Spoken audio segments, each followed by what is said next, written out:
কয়েকটি আসনের ফলাফল নিয়ে আপনার জামাত বলছে ভোট ভালো হয়েছে, সুস্পষ্টভাবে ইলেকশন কমিশনের কাছে নালিশ জানানো হচ্ছে, এমনকি জোটের একজন সহযোগী জনাব নাহিদ ইসলাম তিনি প্রয়োজন আবার আন্দোলন আমার হুমকি দিচ্ছেন, সেইটা আসলে আমরা পুরনো সংস্কৃতিতেই ফেরত যাচ্ছি কিনা?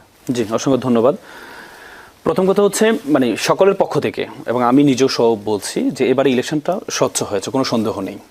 ইলেকশন সুষ্ঠু হয়েছে, কিন্তু ইলেকশনের বিষয়টা নিয়ে যেখানে ফল গণনা পর্যন্ত আমরা ছিলাম, হ্যাঁ, যেখানে প্রশ্নটা সেখানে সেটা হচ্ছে গণনা এবং হচ্ছে আপনার ঘোষণার ক্ষেত্রে কিছু কিছু আসনে যেমন আছে এনসিপি থেকে একটু আগে সাংবাদিক সম্মেলন করে ওনারা কিন্তু বলেছেন, সজীব ভুঁইয়া বলেছেন 2008 সালের যে ইলেকশনটা, সেই ইলেকশনে বিএনপিকে 30টা আসন দেওয়া হয়েছে, সেখানে 32% ভোট এই বিএনপি পেয়েছিল, আর পার্থক্য ছিল মাত্র হচ্ছে 10 থেকে 12% পার্থক্য ছিল, কিন্তু আসনের ক্ষেত্রে প্রায় পার্থক্য হচ্ছে 230টা আসন আওয়ামী লীগ পেয়েছে। মানে হচ্ছে যে জোট, এই জোটে 77টা আসন পেয়েছে। কিন্তু আপনি যদি দেখেন, আমার কাছে একটা ইকুয়েশন আছে, আপনার 53টা আসনে মাত্র ভোটের পার্থক্য 2 থেকে 5,000 ভোট পার্থক্য, মাত্র 53টা আসনে পার্থক্য হচ্ছে 2 থেকে 5,000 ভোটের পার্থক্য। হ্যাঁ, এই যে পার্থক্যের ক্ষেত্রে এখন প্রশ্নটা আসলো কিভাবে? আসলো হচ্ছে এভাবে, আমরা যখন গতকাল কি দেখেছি, আপনি যে মির্জা আব্বাসের আসনটা দেখেন, ওনার আসনটা কিন্তু একসময় ভোট গণনা বন্ধ ছিল, এবং কি বলা হয়েছে ওনার যে ব্যালট পেপার, ওনার যে ওনার এই ধানের শীষে যে মার্কাটা এটা নিচে ছিল, নিচে থাকার কারণে যে পাশে যে ফাঁকা ছিল ওই ফাঁকায় সিল দিয়েছে, এগুলোকে কাউন্ট করা হয়নি।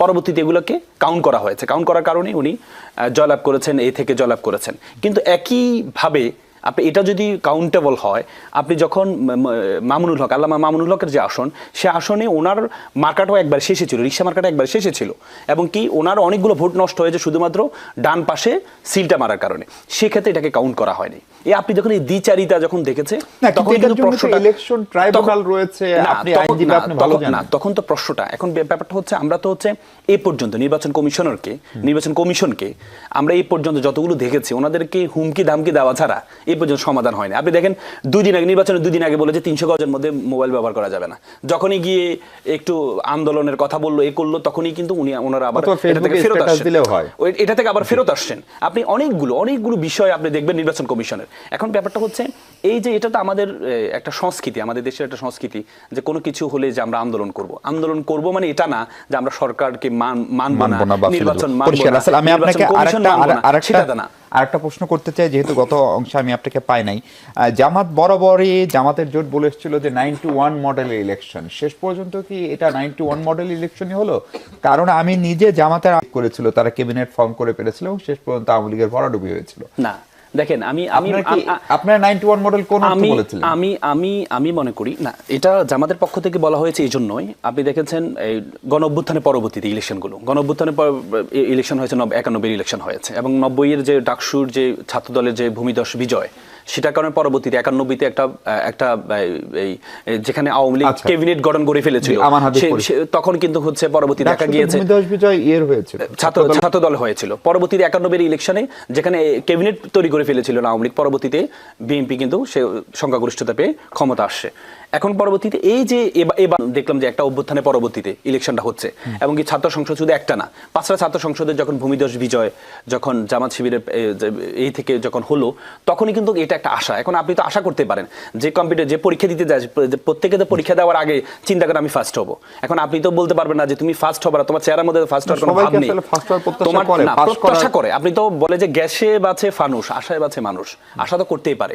আপনি যখন কম্পিটিশন অংশগ্রহণ করবেন, আপনি যদি আশাই না করেন, তাহলে তো আপনি শুরুতেই এক্সামের আগে তো আপনি পরাজিত।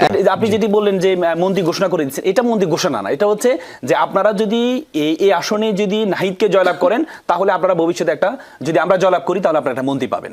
তার মানে কি? তার মানে এটা দ্বারা হচ্ছে যে যারা আছে ভোটার আছে, তাদেরকে একটা আশা দেখানো, আপনাদের এখান থেকে একটা শুধু এমপি না, যদি এইভাবে বোঝেন যে সরকারের একজন দায়িত্বশীল কর্মকর্তা নাহিদ সাহেবকে একবার নিয়ে লিখেছিলেন যে তিনি প্রত্যাশা করেন, তার গুড উইশ ছিল তিনি একদিন বাংলাদেশের প্রধানমন্ত্রী হবেন, ফলে প্রধানমন্ত্রী থেকে তাকে মন্ত্রীতে আনা, এই আলোচনাও কিন্তু হয়েছে নাহিদ ইসলামকে নিয়ে। এখন কথা হচ্ছে, আমরা তো দেখি যে গণঅভ্যুত্থান যারা নেতৃত্ব দেয়, পরবর্তী তারা প্রধানমন্ত্রী হয়, এটাই তো স্বাভাবিক কথা। কিন্তু এটা আশা করা তো ভুলের বিষয় না। আমরা তো সমস্যা হচ্ছে আমরা হচ্ছে একটা পরিবারতন্ত্রের মধ্যে আছি দেশটা, আমরাও একটা বৃত্তের মধ্যে আছি, এই বৃত্ত থেকে বের হতে পারি না। আমাদের দেশে আমরা ছোটবেলা থেকে, আমি আপনাকে বলি, আমরা ছোটবেলা থেকে আমাদের মাথায় ঢুকিয়ে দেওয়া হয় সবকিছু হতে পারবা, প্রধানমন্ত্রী হতে পারবা না। মানে আমাদের মধ্যে আমরা এই 35 বছর যে ক্ষমতায়ন আমরা দেখেছি আমাদের মাথার মধ্যে ঢুকিয়ে দেওয়া হয়েছে এখনো পর্যন্ত। আপনি দেখেন যে কিছুদিন আগে তারেক রহমান সাহেব বলেছেন যে শেখ হাসিনার ছেলে মেয়েরা ইচ্ছা করলে রাজনীতি করতে পারে। তার মানে কি পরিবারতন্ত্রটা তোমার পরিবার যদি না থাকে, তাহলে আমার পরিবারতন্ত্র যদি থাকে, বিপরীতে যারা আছে তাদের সাথে তো আমি টিকতে পারবো না।